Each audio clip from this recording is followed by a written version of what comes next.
Another meeting right now. Okay, thank you. But he may be on a phone. Thank you, Representative Hopkins. Speaker Reichman. Okay, the first item. Speaker Reichman is on another meeting right now. Okay, thank John you. Rolfe is here. Thank you, Representative Hopkins. John, okay. The Hello, first everybody. item on the agenda Wish is you happy the holidays update on and COVID. Happy New Year. I know we're all excited to get to 2021. And congrats to all the people in Wichita that survived the earthquake. Hello, everybody. Wish you happy holidays.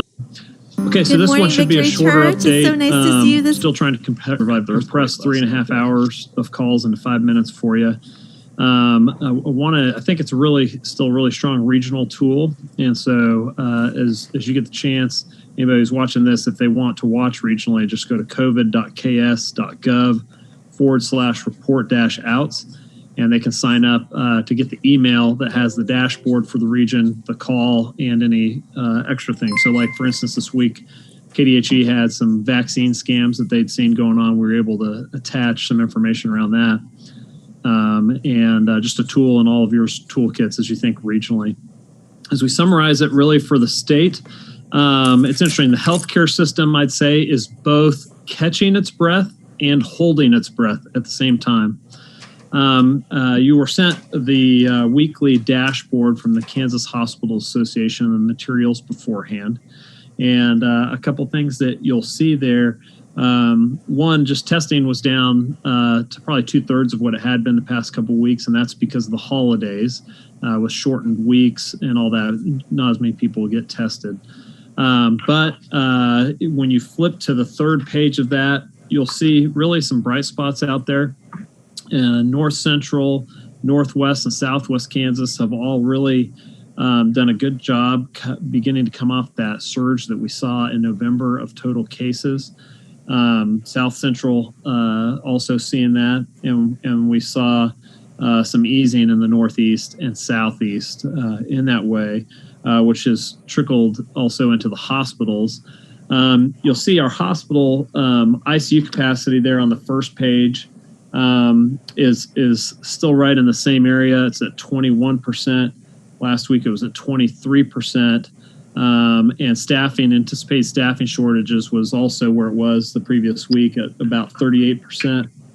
But I tell you, hearing from each of the regions, the hospital systems and the overall healthcare system felt a little bit of an easing. I think they were feeling the squeeze, particularly in the major metros, Kansas City, South Central, and in the Northeast, and they felt some relief to unclog the system. Now, we've had the last 2 weeks Mission Control, which is the software company was created by Cheyenne Mountain Software that KDHE has helped push into our hospital systems to help with transfers, and their data.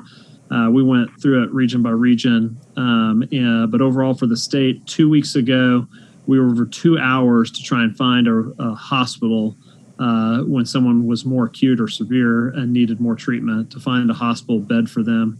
This last week, that was down to 1 hour and 15 minutes. So you can see we're still close to the edge, but there's been some relief this week, and you could just feel that, I think, across the system. A few more bullet points for you. I'd tell you the healthcare system seems to be functioning well. Stories of them helping each other with specialized PPE needs, which generally come down to the different sizes that are needed for masks or gowns or things like that. And they're also doing a good job transferring patients up and down the system through swing beds, which means after someone is on the path to recovery, they'll move them out of some of the major hospitals back down into some of the regional or rural hospitals for their recovery, so they can create the space in the ICU beds where there's more specialized treatment. I love seeing them work together like that. But I tell you, they're still finding themselves in strange new places. Dr. Bro from Concordia, who joined us, talked about transferring a patient to Hayes by plane, which is the first time she'd seen that in 7 years. Emporia, they'd gone over capacity this past week in the ICU for a time, but were able to find the staff to get through it. And then 3 last points here. The vaccine is both a point of hope and frustration out there. They describe it as seeing a light at the end of the tunnel for the first time in this thing, which gives them a lot of energy. But we heard from several areas about particularly the long-term care facilities who are needing to get it in the rural areas are not getting enough communication about what they need. And then as far as them catching their breath and also holding their breath, it was mentioned that 90+ million Americans traveled over the holidays, and we won't know if there's a holiday surge for 3 weeks after a holiday. There's also just a non-COVID surge this time of year with potential influenza and other issues that happen around the cold weather. So everybody's waiting to see what will happen with bated breath. 3 things that were encouraged: just the use of the emergency room. We've seen a decrease in people doing that, which had happened before, where people get scared that they'll get COVID going in. And that creates a secondary pandemic of strokes and heart attacks that people have that they don't get treated. So we need to encourage people to do that. The thought that today's choices impact tomorrow's outcomes. And the last, just as I like to share a bright spot, we had a nurse from Hutchinson that was on the call. He was talking about how much the encouragement from the community meant to him and his team. And he mentioned that someone had gotten some kids with some chalk, and in the staff entrance and exit, they just chalked a bunch of encouraging messages there for them to see as they were coming in and leaving each day. And you could just tell how much that meant. So it was great seeing someone invite kids into sharing kindness that way in Hutchinson. That's my report for this week. I'd be happy to stand for any questions. Okay, very good. Thank you, John. Any questions for John? Governor Kelly, this is Senator Denning. I have a question for John. Yes, sir. Go right ahead. Thank you, Governor. John, I noticed that the percent positive is way off from what's reported on the KDHE website. Do you know why the hospital system isn't using the KDHE data? Where are you seeing a percent positive on the sheet? I might be able to get that information for you. Oh, I see it there at the top of the second page. Let me get that information for you, Senator Denning. I know that part of where they're pulling their information is the teletracking data, and so that is only part of the tests that are being used, the PCR versus the antigen. But let me find out more information. I can report back on that to you next week. Yeah, just for your own edification, antigen is not calculated in the positivity rate. They only calculate positivity based on PCR. Mm-hmm. But the KDHE website is 12.9 and the hospital is 22. So it's a big deviation. Yep. Yeah, and it's been like that for a while. That's a great point. I'll get back to you on that next week if that works for you. It's a great question. Yep, thank you. And also, Governor, you'd asked about the reported COVID deaths last week. I think we're going to end up pulling that off of this dashboard. That is just the hospital deaths from the previous day, which I don't know is useful for a report like this. Okay, thanks. Any other questions for John? Okay, thank you very much, John. This really is incredibly helpful to get this regional data in perspective. It's helpful as we go along.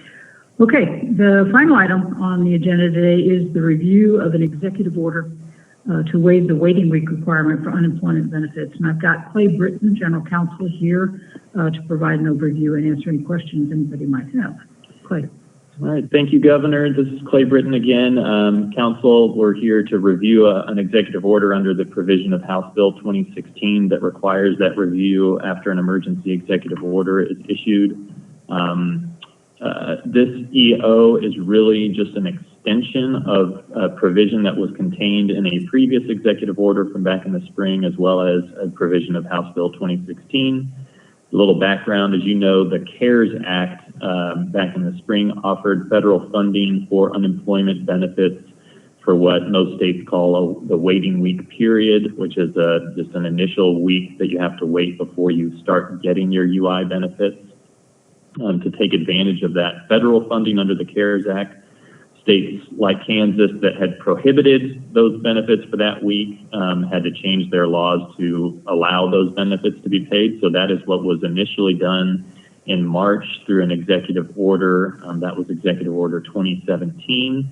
And then when the legislature enacted House Bill 2016 in the special session, it incorporated and extended that provision out through to December 26th because the CARES Act funding for that waiting week benefit was set to expire on December 26th. As we all know, the new federal stimulus package is now in effect, and it extends that federal funding for waiting week benefits out through, I think, sometime late in March, with possibilities for extension beyond that. So this EO just continues to extend that suspension of the waiting week requirement, so that we can continue to take advantage of what is now a 50% federal funding match for those benefits. It'll expire either when the governor rescinds it or when the state of disaster emergency expires, or if things change on the federal level, we can review it at that time. I think that's those are the highlights, and I'm happy to answer any questions. Okay, any questions for Clay? Governor Kelly, this is Denning. I have a quick question for Clay. Go right ahead. Clay, when we left session, we extended the benefits by 10 weeks. I think Kansas is 16 and we added a 10. Can you remember when that 10 expires? That's a great question, Senator Denning. I don't know off the top of my head, but I can take a quick look at House Bill 2016 and maybe get back to you offline if that's okay. Yeah, that would be fine. And then the other question is, not having that 1 week waiting period, do you think that's adding to the fraud activity? Senator Denning, I don't have any indication from my discussions with Department of Labor folks and others that is a significant factor in the fraud activity. That's something we can look into a little bit more deeply if we need to with KDOL. I know that they're constantly sort of assessing where some of those problems are arising, but I have not heard that this is part of that problem. Right. And then my final question, when we had everybody on furlough, when we were out of PPE and we shut everything down, one of the requirements that we put in is that the folks that were furloughed did not have to seek employment. We waived that. Now that we're back at work, masked up but working, is that requirement now reinstored? That is to say, do folks getting unemployment, are they required to search for work? Senator Denning, I know that was initially a provision in that Executive Order 2017 from back in March, and that obviously has expired. I could not say with absolute certainty whether anything in House Bill 2016 then extended that provision. So that's another thing I can double check on for you. But I suspect that requirement to seek work is back in place. And if it's not, it's because it was incorporated into House Bill 2016, not through an executive order at this point. All right, thank you. Okay, Clay, if you, when you find out the answers to those questions, could you get it out to the entire State Finance Council? Yes. Okay, very good. All right, that concludes the December 30th State Finance Council meeting. Do I have a motion for adjournment? I make the motion to adjourn. Dan Hawkins. Okay, Representative Hawkins, thank you. A second. Denning will second. Okay, we've got a motion and a second. All in favor? Aye. Aye. Any opposed? Okay, see you next week. Happy New Year.